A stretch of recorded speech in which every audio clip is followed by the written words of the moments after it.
Hello students, आज हम आपको अभ्यास पेपर 29 अभ्यास पेपर 29 के बारे में बताएंगे। जो हमारे प्रश्न पत्रों की सीरीज चल रही है उसमें हम आज अभ्यास पेपर सेट 29 के बारे में बताएंगे। इसमें देखिए 15 प्रश्न सामाजिक अध्ययन के हैं और 15 ही प्रश्न सामान्य विज्ञान के हैं। कुल 23 प्रश्नों का यह संग्रह रहेगा और इसके साथ में आपको अलग से भी प्रश्न करवाए जाएंगे। तो पहला जो क्वेश्चन है स्टूडेंट्स वो है आपका, देखें सबसे पहले तो सागर क्लासेस आरटीके। सागर क्लासेस आरटीके को ज़्यादा से ज़्यादा शेयर कीजिए, सब्सक्राइब कीजिए और अपने अच्छे से आराम से बैठ के नोट्स वगैरह निकालिए, पेन कॉपी लेके बैठिए, तब लेक्चर स्टार्ट कीजिए। तो देखें भाई, पहला क्वेश्चन क्या कहता है, ऑस्कर पुरस्कार खालिस्तान के क्षेत्र में दिया जाता है। पहला क्वेश्चन है ऑस्कर पुरस्कार खालिस्तान के क्षेत्र में दिया जाता है, के क्षेत्र में दिया जाता है। तो स्टूडेंट्स बता दें, जो ऑस्कर पुरस्कार है वो सिनेमा के क्षेत्र में दिया जाता है। सिनेमा का क्षेत्र, सिनेमा का क्षेत्र, और यह सिनेमा का क्षेत्र का सर्वोपरि पुरस्कार है। सर्वोपरि पुरस्कार सबसे बड़ा पुरस्कार है सिनेमा का क्षेत्र का। और बता दें स्टूडेंट्स, ये जो ऑस्कर पुरस्कार है ये वर्ष 1929 से दिया जाता है। वर्ष 1929 से यह पुरस्कार दिया जाता है। और इसको कौन देता है? इसको देती है American Academy of Motion Pictures. कौन देती है? American Academy of Motion Pictures. Motion picture art and science, arts and science, इसके द्वारा यह दिया जाता है स्टूडेंट्स। यूएसए में यह पुरस्कार दिया जाता है और सिनेमा के क्षेत्र का यह सबसे बड़ा पुरस्कार है ऑस्कर पुरस्कार। वर्ष 1929 से यह दिया जाता है। जिस तरह से भारतीय सिनेमा का सर्वश्रेष्ठ पुरस्कार दादा साहेब फाल्के पुरस्कार है, इसी तरह से पूरे विश्व का सर्वश्रेष्ठ पुरस्कार सिनेमा के क्षेत्र में ऑस्कर पुरस्कार है। दूसरा क्वेश्चन है, कौन कभी भारत का वित्त मंत्री नहीं रहा? तो देखिए ऑप्शन के अकॉर्डिंग क्वेश्चन है भाई ये। इसमें कौन भारत का वित्त मंत्री नहीं रहा? वित्त मंत्री नहीं रहा। तो इसमें ऑप्शन के अकॉर्डिंग है और ऑप्शन के अकॉर्डिंग आंसर आ जाएगा कमलनाथ। कमलनाथ ये मध्य प्रदेश के जो है मुख्यमंत्री थे, लेकिन बाद में बहुमत इनका नहीं बना और इनकी सरकार गिर गई स्टूडेंट्स। तो कमलनाथ जो है कभी वित्त मंत्री नहीं रहे। इस तरह के प्रश्न नेगेटिव सेंस के आते हैं, उसमें अलग से ही जो है व्यक्ति अपने आप चर्चा में आ जाता है कि भाई ये वित्त मंत्री नहीं थे। तो इस प्रश्न के अकॉर्डिंग कमलनाथ इसका आंसर है। मध्य प्रदेश की चर्चा है, ये मध्य प्रदेश के सीएम थे भाई एमपी के। तो मध्य प्रदेश की चर्चा करें तो हम स्टूडेंट्स मध्य प्रदेश में एक और क्वेश्चन बनता है, सर्वाधिक वन मध्य प्रदेश में है। सर्वाधिक वन और वन्य जीव अभ्यारण्य, वन्य जीव अभ्यारण्य, ये दोनों के दोनों मध्य प्रदेश में अधिक हैं। तो अगला क्वेश्चन देखें क्या कहता है। अगला क्वेश्चन है, इंडिया गेट किस शहर में है? तो आसान प्रश्न है बिल्कुल। India Gate, India Gate, India Gate कहाँ पर स्थित है? तो स्टूडेंट्स पता है आपको इंडिया गेट कहाँ पर स्थित है? यह दिल्ली में स्थित है। इंडिया गेट कहाँ पर है? दिल्ली में स्थित है। और इसका निर्माण कब हुआ था? 1931 में बना था। ये इंपॉर्टेंट है भाई, 1931 में बना। इंडिया गेट कब बना था? 1931 में बना था। और इसका निर्माण किसकी याद में किया गया था? प्रथम विश्व युद्ध, प्रथम विश्व युद्ध प्लस में एंग्लो अफगान युद्ध में शहीदों की याद में हुए शहीदों की याद में यह बना है। याद में यह बना है। एक स्मारक है स्टूडेंट्स। इसका पहले इसको वार मेमोरियल ऑफ इंडिया कहा जाता था और उसके बाद में इसको इंडिया गेट कहा गया। अब कई बार पूछ लेता है गेट वे ऑफ इंडिया कहाँ स्थित है? तो वो मुंबई में है। गोल गुंबज कहाँ स्थित है? तो वो बीजापुर कर्नाटक में है। और आपका चार मीनार कहाँ स्थित है, तो स्टूडेंट्स वो आंध्र प्रदेश में है, हैदराबाद आंध्र प्रदेश में है। तो इस तरह से ये कोई ऐसी फेमस, जैसे ताजमहल कहाँ स्थित है, आगरा में है। तो कोई फेमस जो चीज़ है, लाल किला कहाँ है, तो फेमस लाल किला जो है, काफ़ी ही लाल किले, लेकिन जो है दिल्ली वाला जो लाल किला वो प्रसिद्ध है। तो इस तरह से फेमस जो चीज़ है, जैसे कि आपका अमरनाथ गुफा, या फिर वैष्णो देवी मंदिर, या फिर लोनावाला, खंडाला, ऊटी, ये इस तरह के स्थल ये कहाँ, ये पूछ लेता है। तो ये आसान चीज़ें हैं, ये कर दोगे आप आसानी से। नेक्स्ट है मलयालम। ये मलयालम भाषा किस राज्य की है? मलयालम भाषा तो किस राज्य की है? मलयालम भाषा किस राज्य की हो? तो ऑप्शन के अकॉर्डिंग कौन से राज्य की है स्टूडेंट्स? केरल। केरल जो राज्य है उसकी भाषा मलयालम है। केरल की चर्चा करें तो केरल का नाम स्टूडेंट्स साक्षरता में भी आता है, प्लस में केरल का नाम लिंग अनुपात में भी आता है, लिंग अनुपात में भी केरल को याद किया जाता है। प्लस में केरल को स्टूडेंट्स एक कथकली एवं मोहिनी अट्टम नृत्य के लिए भी याद किया जाता है। और एक पेरियार बांध, झील, नदी, वन्य अभ्यारण्य में भी केरल को याद किया जाता है। कोच्चि बंदरगाह के लिए भी केरल को याद किया जाता है। नारियल के उत्पादन के लिए भी केरल को याद किया जाता है। मसालों के उत्पादन के लिए भी केरल को याद किया जाता है। एक शांति घाटी कहाँ स्थित है ये भी पूछता है, तो वो भी केरल में स्थित है। तो काफ़ी क्वेश्चन हैं केरल के, इससे रिलेटेड प्रश्न बनता है। मलयालम भाषा किसकी है? केरल की है। साक्षरता सर्वाधिक किसकी है? केरल की है।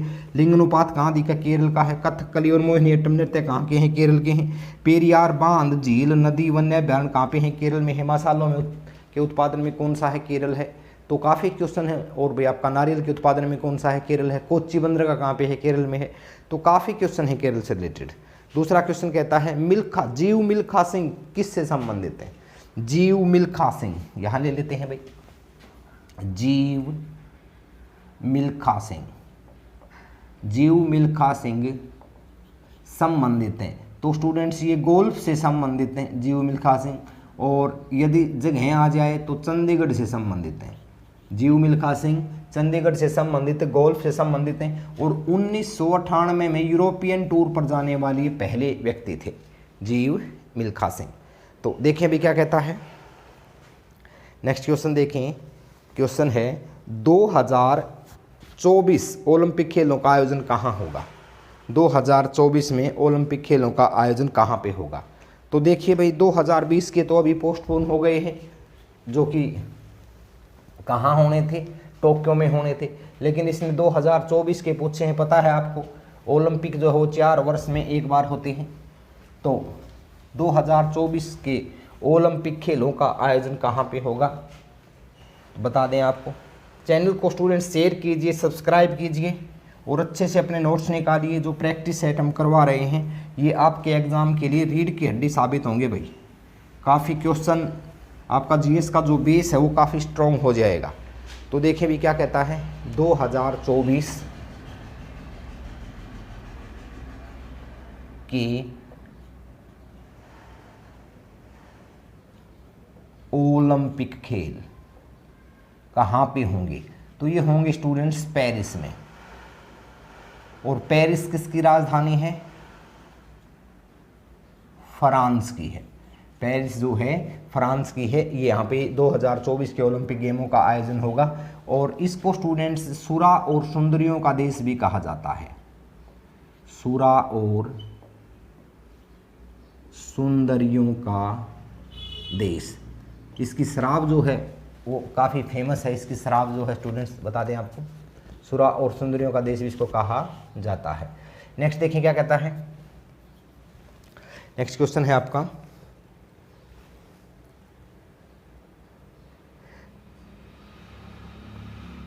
भारतीय सशस्त्र सेनाओं के सर्वोच्च कौन हैं? भारतीय सेनाओं का प्रमुख। तो भारतीय सेनाओं का प्रमुख कौन है? राष्ट्रपति। वर्तमान में राष्ट्रपति कौन है? श्री रामनाथ कोविंद। श्री रामनाथ कोविंद, ये हमारे देश के राष्ट्रपति हैं। राष्ट्रपति के लिए उम्र कितनी होती है? 35 वर्ष होती है। 35 वर्ष न्यूनतम उम्र सीमा इसके लिए होती है। राष्ट्रपति देश का प्रथम नागरिक होता है। देश के पहले राष्ट्रपति जो थे वो डॉक्टर राजेंद्र प्रसाद थे। तो ये इस तरह के क्वेश्चन आ जाते हैं। नेक्स्ट देखिए क्या कहता है, अंतरिक्ष में जाने वाले प्रथम भारतीय। अंतरिक्ष में जाने वाले, अंतरिक्ष में जाने वाले प्रथम भारतीय। तो प्रथम भारतीय अंतरिक्ष में जाने वाले कौन थे भाई? राकेश शर्मा। राकेश शर्मा जो अंतरिक्ष में जाने वाले प्रथम भारतीय थे। 1984 में यह गए थे और यह कहाँ से संबंधित थे? लुधियाना पंजाब से संबंधित थे। राकेश शर्मा अंतरिक्ष में जाने वाले प्रथम भारतीय थे, लुधियाना पंजाब से थे, 1984 में गए थे। भारत के गृह मंत्री का नाम बताओ। देखो भाई, एक मंत्री आपके पेपर में जरूर बन सकता है। तो गृह मंत्री, वर्तमान में गृह मंत्री कौन है? अमित शाह।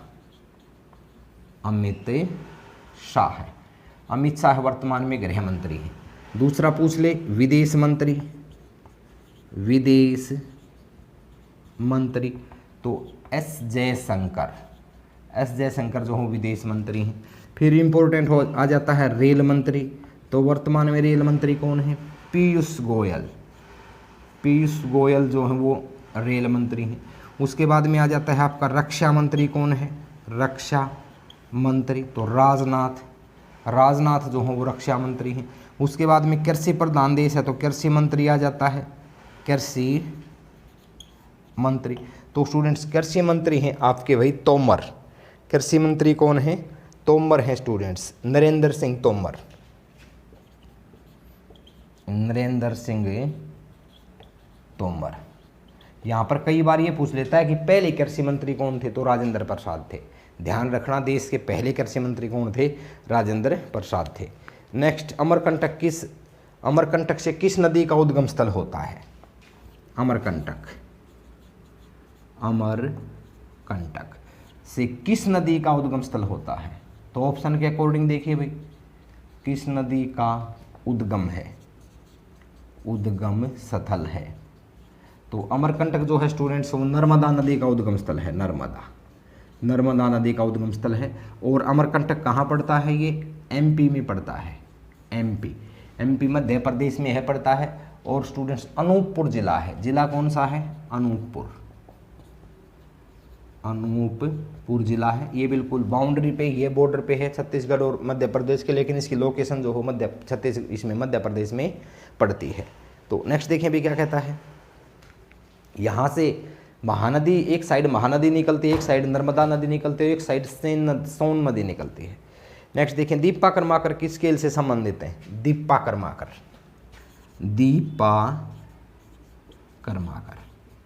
तो दीपा कर्माकर स्टूडेंट्स ये जिम्नास्टिक हैं।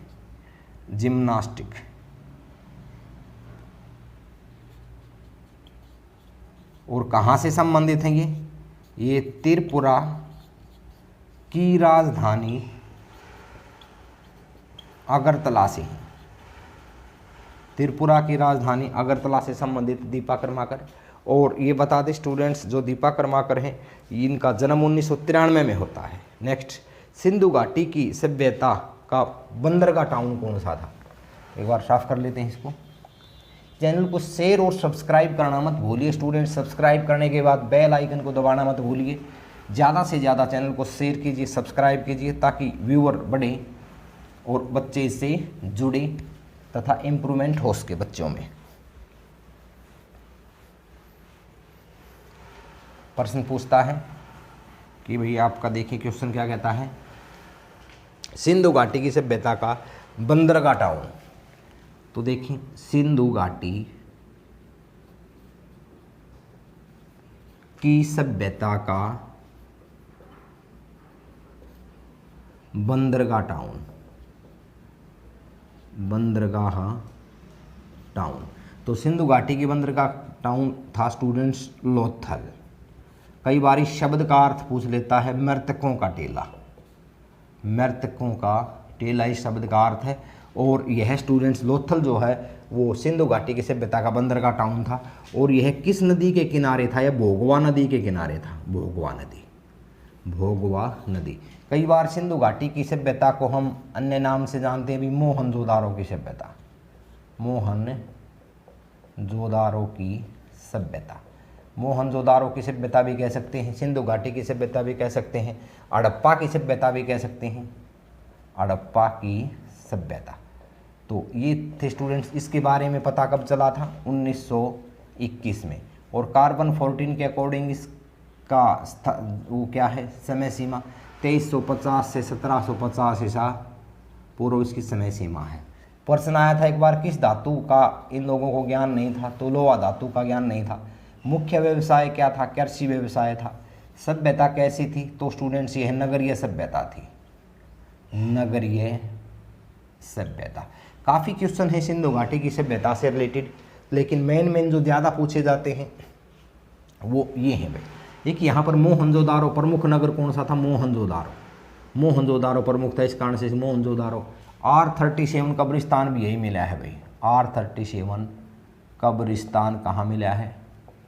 वो मोहनजोदारो में ही मिला था। एक तालाब भी यहीं पे मिला था जिसकी लंबाई, चौड़ाई और गहराई।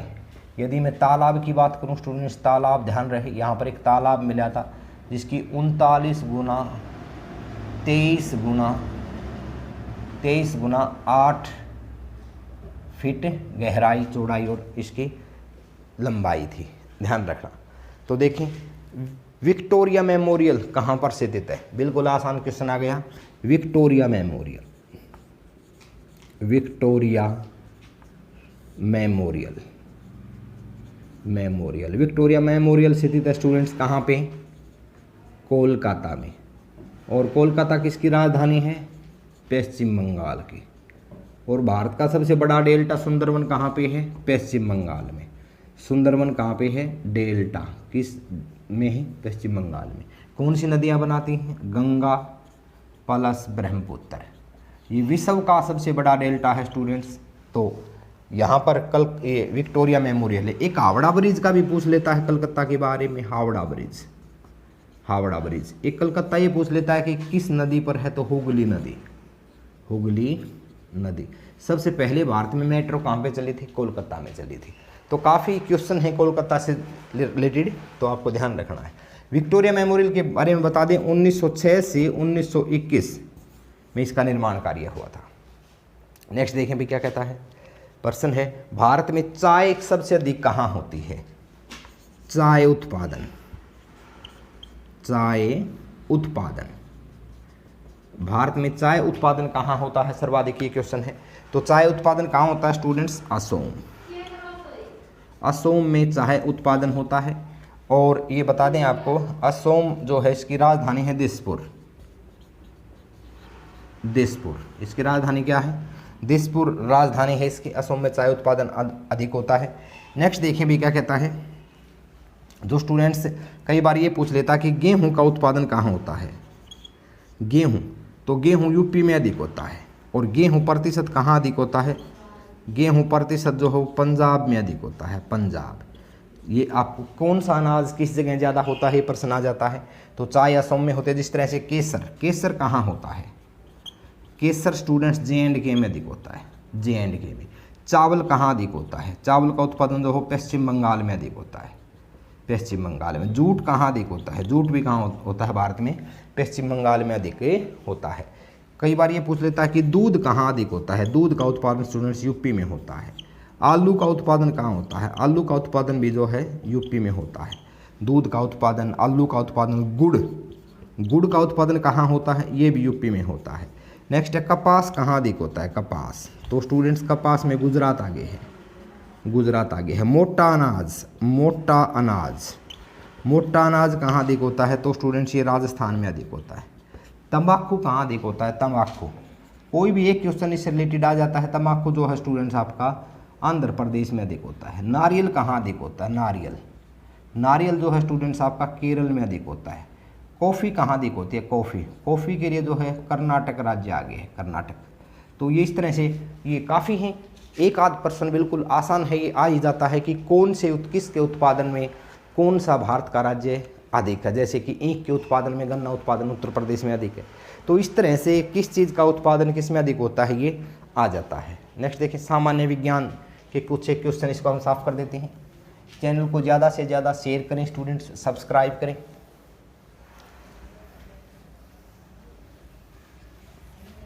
और बच्चों को भी बताएं, जिस गति से जो इतने कम टाइम में आपने जो स्टूडेंट्स स्नेह दर्शाया है, जो प्यार दिया है, इतने कम समय में इतने सब्सक्राइबर जो जोड़े हैं और जो चैनल को देख रहे हैं, इसके लिए सागर क्लासेस RTK की तरफ से आपका हम आभार प्रकट करते हैं।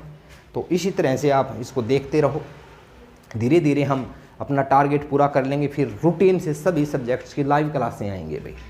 तो देखें सामान्य विज्ञान, 32 डिग्री फ़ारेनहाइट कितने डिग्री सेल्सियस के बराबर है।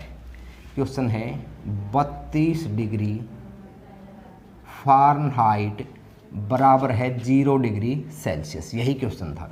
कितने डिग्री के बराबर है, 0 डिग्री सेल्सियस। फीमर हड्डी कहाँ होती है। नेक्स्ट है फीमर हड्डी। फीमर हड्डी जो है स्टूडेंट्स कहाँ होती है, ये होती है टांग में, लेग में होती है। संख्या में कितनी होती हैं, 2 होती हैं, और यह सबसे बड़ी हड्डी है, सबसे बड़ी हड्डी।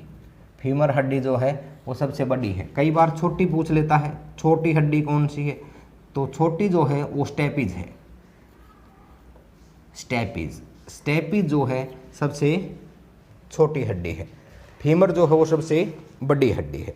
नेक्स्ट देखें भी क्या कहता है, कुल हड्डियों की संख्या पूछ ले कि मानव के शरीर में कुल हड्डियां कितनी हैं, तो वो 206 होती हैं, 206 होती हैं। नेक्स्ट देखें यहाँ पर पूछ लेता है कि जो है भाई आपका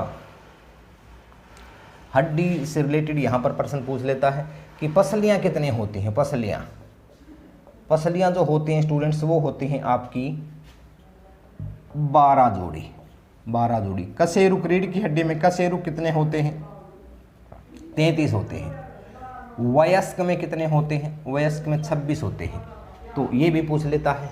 इसके बाद देखें भाई वो गर्दन से ऊपर हड्डियों की संख्या कितनी होती है, 29 होती हैं। खोपड़ी में टोटल कितनी हड्डियाँ होती हैं, 29 हड्डियाँ होती हैं। नेक्स्ट देखें भी क्या कहता है, क्वेश्चन है आपका, पत्तियाँ खालिस्तान के कारण हरी होती हैं।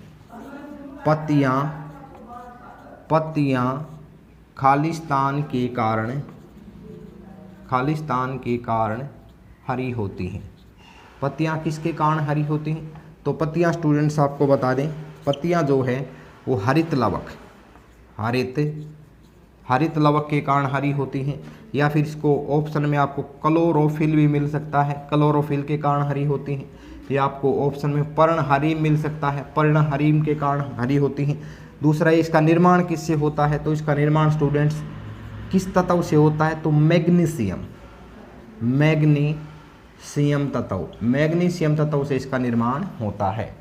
तो इस तरह से कोई भी क्वेश्चन ये यहाँ से बन सकता है कि पौधे की पत्ती का रंग पीला पड़ गया, किस तत्व की कमी होगी, मैग्नीशियम तत्व की कमी होगी, क्योंकि मैग्नीशियम से क्या बनता है, क्लोरोफिल बनता है, पर्णहरिम हिंदी में बोलते हैं इसको, और इसी के कारण से पत्तियाँ जो है वो हरी होती हैं। तो ये इस तरह से ये स्टूडेंट्स प्लास्टिड होते हैं, लवक होते हैं। नेक्स्ट देखिए, निम्न में से कौन ऊर्जा का अक्षय स्रोत है। ऊर्जा का अक्षय स्रोत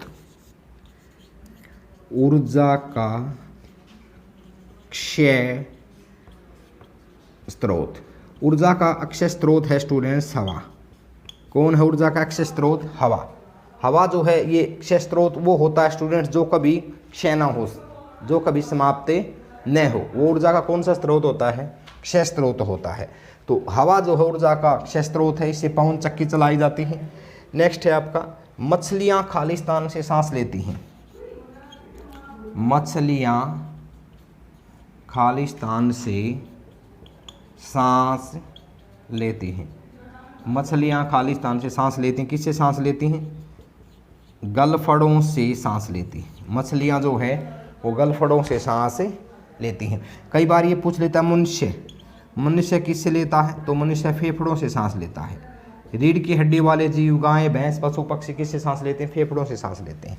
या फिर आपका ये पूछ ले कॉकरोच किससे सांस लेता है, कॉकरोच स्टूडेंट्स आपका श्वास नली या ट्रैकिया बोलते हैं उसको, ट्रैकिया या श्वास नली शाबाश, नली से सांस लेते हैं। मेंढक किससे सांस लेता है? मेंढक स्टूडेंट्स गलफड़ों से सांस लेता है, गलफड़ों से, प्लस में फेफड़ों से, प्लस में फेफड़ों से, प्लस में त्वचा से सांस लेता, तीनों से सांस लेता है मेंढक। तो कौन सा जीव किससे सांस लेता है? नेक्स्ट देखें भी क्या कहता है, कैल्शियम हाइड्रोक्साइड का रासायनिक सूत्र क्या है? क्वेश्चन है कैल्शियम हाइड्रोक्साइड का रासायनिक सूत्र क्या है? तो देखें कैल्शियम हाइड्रोक्साइड का रासायनिक सूत्र, कैल्शियम हाइड्रोक्साइड का रासायनिक सूत्र क्या है?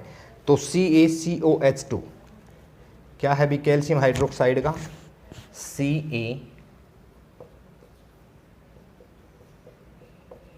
कैल्शियम हाइड्रोक्साइड का सूत्र, तो CaOH,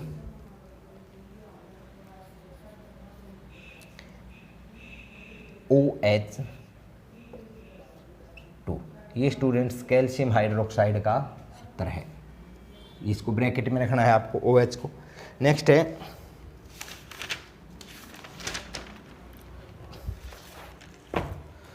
चंद्रमा पर एक व्यक्ति का भार पर क्या असर पड़ेगा? चंद्रमा पर व्यक्ति के भार में क्या असर पड़ेगा? क्या असर पड़ेगा? तो क्या कहेंगे भी? कम होगा। भार कितने गुना कम होगा? 6 गुना भार चंद्रमा पर कम हो जाएगा। किसी व्यक्ति का भार पृथ्वी पर 60 kg है तो उसका वहाँ पे कितना रह जाएगा? 10 kg रह जाएगा। क्यों? क्योंकि उसकी स्टूडेंट्स जी की वैल्यू कम है। गुरुत्वाकर्षण मान चंद्रमा का क्या है? पृथ्वी से 6 गुना कम है। नेक्स्ट देखें भी क्या कहता है। क्वेश्चन है समुद्र की सतह पर वायुमंडलीय दाब सर्वाधिक होता है। समुद्र की सतह से ऊपर जाएंगे तो क्या प्रभाव पड़ेगा? देखिए भाई, समुद्र की सतह से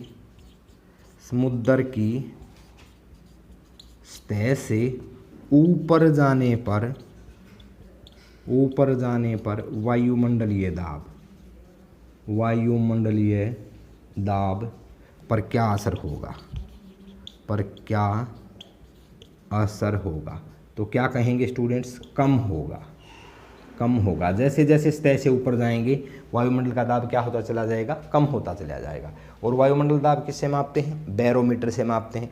बैरोमीटर में पाठ्यांक कम आ जाए तो क्या होगा? तूफान आएगा। एकदम से ऊपर चढ़ जाए तो क्या होगा? मौसम साफ होगा। धीरे धीरे गिरे तो स्टूडेंट्स क्या होगा? वर्षा आएगी। अचानक गिरे तो तूफान आएगा, और ऊपर जाए तो मौसम साफ होगा। ये 3 क्वेश्चन बैरोमीटर के बनते हैं। नेक्स्ट है क्वेश्चन विद्युत का सुचालक है। तो ऑप्शन के अकॉर्डिंग प्रश्न है, इसमें तांबा ऑप्शन जो है विद्युत का सुचालक है भाई। विद्युत का सुचालक तो क्या आ जाएगा? तांबा जो है विद्युत का सुचालक होता है, गुड कनेक्टर होता है। नेक्स्ट है रबड़ की उत्पत्ति खालिस्तान से होती है। रबड़ की उत्पत्ति किससे होती है? रबड़ की उत्पत्ति, तो रबड़ की उत्पत्ति किससे होती है स्टूडेंट्स? पेड़ से होती है। रबड़ की उत्पत्ति जो है वो पेड़ से रबड़ की उत्पत्ति होती है। और रबड़ उत्पादन में जो है केरल आगे है भाई। केरल में जो है रबड़ के पेड़ अधिक पाए जाते हैं।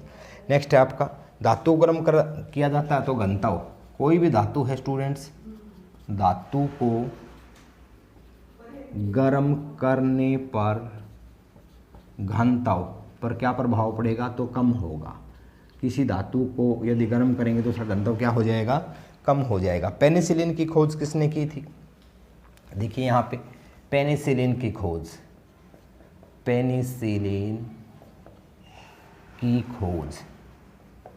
तो स्टूडेंट्स पेनिसिलिन की खोज 1928 में अलेक्जेंडर फ्लेमिंग ने की थी।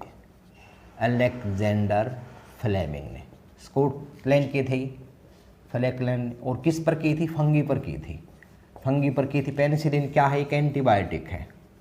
एंटीबायोटिक बायोटिक, रोगों से लड़ने की शक्ति प्रदान करती है, एंटीबायोटिक है पेनिसिलिन। फंगी, पेनिसिलियम नामक फंगी थी, पेनिसिलियम फंगी, उस पेनिसिलियम फंगी से पेनिसिलिन बनाया था, अलेक्जेंडर फ्लेमिंग ने बनाया था, 1928 में बनाया था। तो ये आपको ध्यान में रखना है। नेक्स्ट देखिए, बॉक्साइट किस धातु का अयस्क है? काफ़ी अच्छे क्वेश्चन थे स्टूडेंट्स आज के पेपर में। बॉक्साइट, बॉक्साइट जो है, बॉक्साइट अयस्क किसका है ये पूछा है। बॉक्साइट तो एल्यूमिनियम, एल्यूमिनियम का अयस्क है। ये टेबल लिखवाएंगे एक दिन कौन सा किसका अयस्क है। तो ये था स्टूडेंट्स आप आज का आपका प्रैक्टिस सेट 29, और काफ़ी अच्छे इसमें क्वेश्चन आए हैं। उम्मीद है कि आपको ये पसंद आया होगा। इसको ज़्यादा से ज़्यादा शेयर कीजिए, सब्सक्राइब कीजिए। अब हम स्टूडेंट्स इस जो श्रृंखला हमारी आर्मी के लिए, स्पेशल आर्मी के प्रैक्टिस सेट चल रही हैं, इनका लेवल थोड़ा सा कम रहता है, थोड़ा सा लो लेवल रहता है, आसान ही प्रश्न आते हैं। इसके बाद में हम थोड़ा टफ लेवल की एक सीरीज़ शुरू करेंगे, जैसे जो कि हरियाणा पुलिस, दिल्ली पुलिस या हरियाणा HSSC की जितनी परीक्षाएं हैं उनके लिए एक ये सीरीज़ के बाद में हम वो स्टार्ट करेंगे। उसमें जो क्वेश्चनों का लेवल है वो काफ़ी ऊंचा रहेगा। तो उम्मीद है स्टूडेंट्स आपको यह टॉपिक पसंद आया होगा, और ज़्यादा से ज़्यादा इसको शेयर कीजिए, सब्सक्राइब कीजिए सागर क्लासेस RTK को। तो धन्यवाद स्टूडेंट्स, जय भारत, जय हिंद।